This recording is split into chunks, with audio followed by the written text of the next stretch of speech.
ঐকমত্য কমিশনে একমত হওয়ার বাইরের কিছু গায়ের জোরে মানুষের ওপর চাপিয়ে দিতে চাইলে তার দায়-দায়িত্ব সরকারকে নিতে হবে বলে হুঁশিয়ার করেছেন বিএনপির মহাসচিব মির্জা ফখরুল ইসলাম আলমগীর।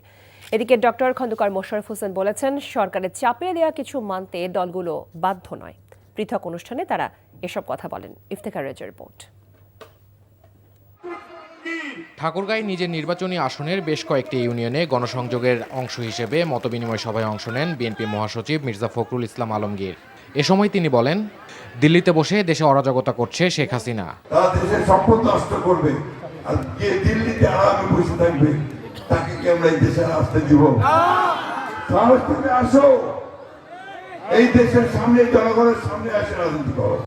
মির্জা ফখরুল বলেন, যাতে ঐকমত্য কমিশনে একমত হওয়ার বাইরে কিছু মানবে না মানুষ। দীর্ঘ 9 মাস আপনি যে সংস্কারের নাম করে সব রাজনৈতিক দলগুলোর সাথে কথাবার্তা বললেন এবং একটা একমত হলেন অনেকগুলো বিষয়ে, সেই একমত হওয়ার বিষয়ের বাইরে আপনি কোনো কিছু যদি গায়ের জোরে এই দেশের মানুষের উপর চাপাই দিতে চান, তার সব দায় দায়িত্ব আপনার সে মানুষটা গ্রহণ করবে না। এদিকে বিএনপি চেয়ারপারসনের গুলশান কার্যালয়ে দলের স্থায়ী কমিটির বৈঠকে সিদ্ধান্ত জানাতে করা সংবাদ সম্মেলনে জুলাই সনদের বিষয়ে সতর্ক পদক্ষেপ গ্রহণের জন্য সরকারের প্রতি আহ্বান জানানো হয়।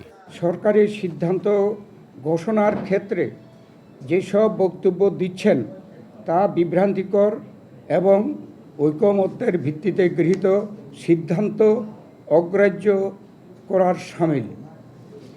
আমরা স্পষ্ট ভাষায় বলতে চাই যে জুলাই জাতীয় সনদে উল্লেখিত বিষয়দের বাইরে সরকার কোনো সিদ্ধান্ত ঘোষণা করলে সনদে স্বাক্ষরকারী কোনো দলের জন্য তা মান্য করার বাধ্যবাধকতা থাকবে না।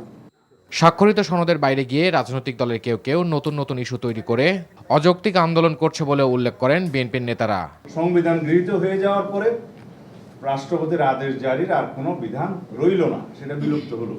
এখন কি রকম আদেশ দিবে, সেই আদেশের মর্যাদা কি আইনি মর্যাদা হবে, সেটা এখনো সরকার নির্ধারণ করেনি। একমাত্র অধ্যাদেশ প্রণয়ন করা ছাড়া রাষ্ট্রপতির অন্য কোনোভাবে আইন প্রণয়ন করার ক্ষমতা এখন নেই। সরকার আলোচনার আহ্বান জানালে তাদের সুযোগ থাকতে পারে বলে মনে করে BNP. Iftekhar Reza, NTV news, Dhaka.